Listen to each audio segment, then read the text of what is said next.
పంచముఖ ఆంజనేయ ప్రణామమయ్యా, దశభుజారుద్ర తేజ దండములయ్యా, దశభుజారుద్ర తేజ దండములయ్యా, పంచముఖ ఆంజనేయ ప్రణామమయ్యా. రామాయ రామభద్రాయ రామచంద్రాయ వేధసే, రఘునాథాయ నాథాయ సీతాయ పతయే నమః. గోష్పదీకృతవారాసిం మసకీకృతరాక్షసం, రామాయణ మహామాలారత్నం వందే అనిలాత్మజం. శివాయ గురవే నమః. శ్రీమాత్రే నమః. శ్రీ విష్ణురూపాయ నమః శివాయ. శ్రీరామ జయ రామ జయ జయ రామ.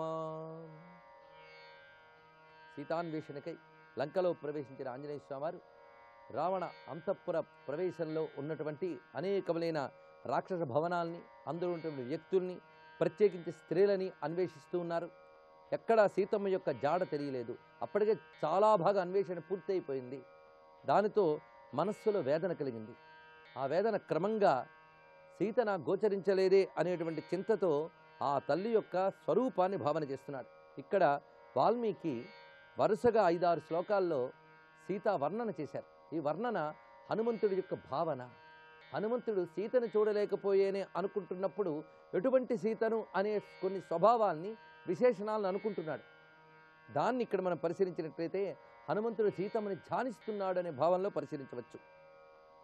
నత్వేవ సీతాం పరమాభిజాతాం పతిస్థితే రాజకులే ప్రజాతాం. ఇక్కడ పతిస్థితే అని ఒక చక్కటి మాట వేశారు. అంటే ధర్మ మార్గంలో ఉన్నటువంటి దివ్యములైన రాజవంశంలో ఆవిర్భవించినటువంటి తల్లి అంటే అమ్మ ప్రధానంగా ధర్మస్వరూపిణి. ఆమె పుట్టినిల్లు మెట్టినిల్లు కూడా ధర్మానికి ఆలవాలం. అటువంటి ఇంట పుట్టి అటువంటి ఇంట మెట్టినటువంటి ధర్మస్వరూపినటువంటి సీత పైగా వికసించిన లత వంటిది అన్నారు. లతాం ప్రఫుల్లామివ సాధుజాతాం. పైగా సాధుజాతాం అన్నప్పుడు కూడా చక్కగా జన్మించినది అనేటువంటి భావం ఇక్కడ. ఆమె ఒక అద్భుతమైన లత వలె ఉత్తమ వంశంలో జన్మించింది. పైగా ఆ తల్లి అయోనిజ అన్నప్పుడు సాక్షాత్ దేవతాస్వరూపిణి. సనాతనే వర్త్మని సన్నివిష్టాం రామేక్షణాం తాం మదనాభివిష్టాం భర్తుర్మనశ్రీమదనుప్రవిష్టాం స్త్రీభ్యో వరాభ్యశ్చ సదా విశిష్టాం. ఆ తల్లి సనాతనమైనటువంటి మార్గంలో ఉన్నది. ఇది చాలా చక్కని మాట చెప్తున్నారు. హనుమంతుడి వాడు భావన ఎంత ఉదాత్తంగా ఉంటుందో, వాల్మీకి యొక్క రచన ఎంత దివ్యంగా ఉంటుందో, వాల్మీకి దృష్టిలో సీతమ్మ ఏ విధంగా ఆవిష్కరింపబడుతున్నదో ఈ శ్లోకంలో మనం పరిశీలించవచ్చు. సనాతనే వర్త్మని సన్నివిష్టాం. చాలా చక్కటి మాట ఇది. సనాతనమైన ధర్మ మార్గంలో నిరంతరం ఉండునటువంటిది. అంటే అమ్మ ఎన్నడూ కూడా ధర్మాన్ని ఇసువంతు కూడా తప్పని తల్లి, ధర్మస్వరూపిణి. రాముడు ఎటువంటి ధర్మ విగ్రహుడో సీతమ్మ కూడా అటువంటి ధర్మ విగ్రహురాలు. అందుకే సనాతనే వర్త్మని సన్నివిష్టాం. ఆ సన్నివిష్టాం అనే మాట చాలా ఉదాత్తంగా ప్రయోగించాడు. సనాతనమైన ధర్మ మార్గంలో చక్కగా ఉన్నటువంటి తల్లి. పైగా రామునిపైనే దృష్టి నిలిపి రామమయమైనటువంటి రామ ప్రేమతో కూడినటువంటి చిత్తంతో ఉన్న తల్లి. పైగా ఆమె మనస్సు రామునిలో ప్రవేశించిందిట. అందుకే భర్తుర్మనశ్రీమదనుప్రవిష్టాం. పైగా రాముని మనస్సులో తన మనస్సుని ప్రవేశింపజేసినటువంటి తల్లి. నారీ రత్నాల్లో శ్రేష్టమైనటువంటిది. స్త్రీభ్యో వరాభ్యశ్చ సదా విశిష్టాం. చాలా చక్కటి మాట. స్త్రీలలో గొప్పది అని అనడం కాదు ఇక్కడ. స్త్రీలలో గొప్పవారిలో గొప్పదన్నారు ఇక్కడ. నారీ రత్నాలకే రత్నం వంటిది ఆ తల్లి. అందుకు ఆ తల్లి యొక్క దివ్యత్వాన్ని ఎంత అద్భుతంగా ఇందులో ఆవిష్కరిస్తున్నాడు వాల్మీకి. అవ్యక్త రేఖామివ చంద్రరేఖాం పాంసు ప్రదిగ్ధామివ హేమరేఖాం క్షతప్రరూఢామివ బాణరేఖాం వాయుప్రభిన్నామివ మేఘరేఖాం. అవ్యక్తరేఖామివ చంద్రరేఖాం అంటే ఒక చంద్రలేఖ అవ్యక్తంగా ఉన్నప్పుడు, అంటే పూర్ణచంద్రులా కాకుండా ఇంకా మొదలుగా శుక్లపక్షపు నాటి చంద్రకళ ఎలా ఉంటుందో అలాగా పూర్తి కళల్ని వ్యక్తీకరించకుండా చంద్రలేఖలాగా ఉన్నటువంటిది. పాంసు ప్రదిగ్ధామివ హేమరేఖాం ధూళిధూసరితమైనటువంటి బంగారపు రేఖ వలె ఉన్నటువంటిది. పైగా బాణరేఖ దెబ్బ ఎలా ఉంటుందో ఆ విధంగా ఉన్నటువంటిది, గాలికి చెదిరిన మేఘరేఖలా ఉన్నటువంటిది అన్నారు. ఇక్కడ చంద్రలేఖ, హేమరేఖ, బాణరేఖ, మేఘరేఖ అని 4 రేఖలుగా అమ్మవారిని ఇక్కడ చెప్పించారు. ఇంతవరకు హనుమ సీతను చూడలేదు, పైగా అలా ఉంటుంది అనేది ఎవరు వర్ణించి చెప్పలేదు. కానీ ఈ మహానుభావుడు ఈ భావన చేసేటప్పుడు అమ్మ రామ వియోగంలో ఎటువంటి దుఃఖంతో ఉంటుంది, ఆ దుఃఖంతో ఉన్నప్పుడు ఆ తల్లి యొక్క రూపరేఖ విలాసాలు ఎలా ఉంటాయనేది భావిస్తున్నాడు ఇక్కడ. అందులో శుక్లపక్షము నాడు చంద్రుడు అన్నప్పుడు ఇంకా పూర్ణ కళలు ఉండవు. రామ వియోగం చేత దుఃఖాక్రాంతుడై ఉంటుంది అమ్మ. పైగా ఆమె చంద్రబింబం లాంటిదే, కానీ దుఃఖంతో ఉన్నప్పుడు పూర్ణ కళలు కనిపించకుండా కొన్ని తగ్గి కనిపిస్తాయి కనుక చంద్రలేఖలా ఉండి ఉండవచ్చు.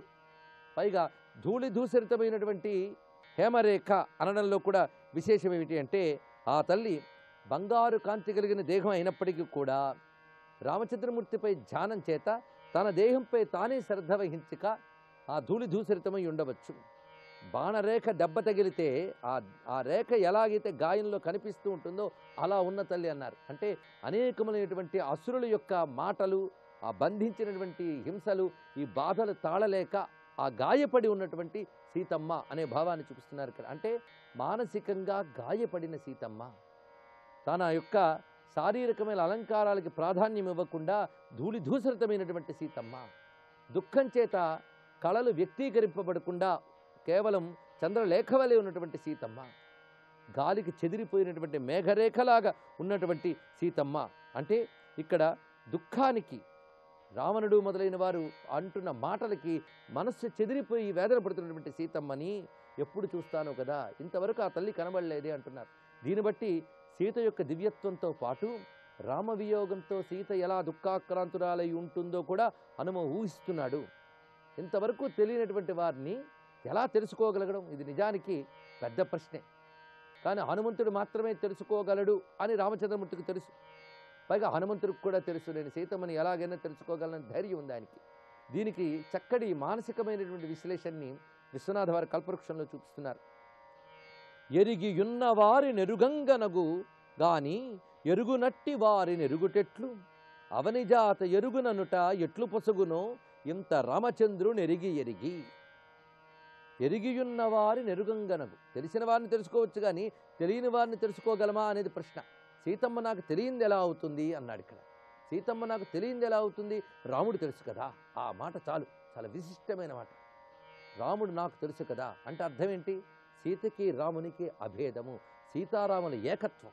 ఆ ఏకత్వాన్ని చూపించడమే వాల్మీకి యొక్క తపశ్శక్తి.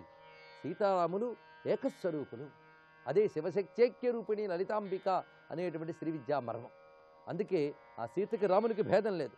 రాముణ్ణి బాగా చూసినటువంటి నేను సీతని పోల్చలేనా? ఒక్కరి పూర్వమందు వినియుందుము వారి గుణంబులందు నన్మక్కువ కల్గియుందుమును, మానుషమై చను వారి మూర్తి మున్నెక్కడ చూడలేదైన ఏమగు చూచిన ఎట్లే ఉండు వారిక్కరనిన్ రహింతురని ఏదియో గుండియలో మెలంగెడి. ఇందులో చాలా చక్కటి మాట చెప్తున్నారు. ఒకరి గురించి పూర్వం విని ఉంటాం, వారి గుణాల గురించి వింటాం, అంతేగాని వారిని చూసి ఉండం. కానీ వారి గుణాల గురించి విన్నప్పుడు మన మనస్సులో ఒక రూపం కట్టుకుంటుంది. తిరిగి వాళ్ళని చూసినప్పుడు ఆ గుణాలకు తగ్గ రూపమే వారిలో గోచరిస్తుంటుంది. ఇది సాధారణంగా జరుగుతుంటుంది, ఏ ఒక్కరిలో ఇద్దరిలో తప్ప. కనుకనే ఉత్తమ గుణములు ఎక్కడైతే ఉంటాయో వాటికి తగ్గ రూపం కూడా అక్కడ ఉంటుంది. ఇది ఒక చిత్రమైనటువంటి సిద్ధాంతం.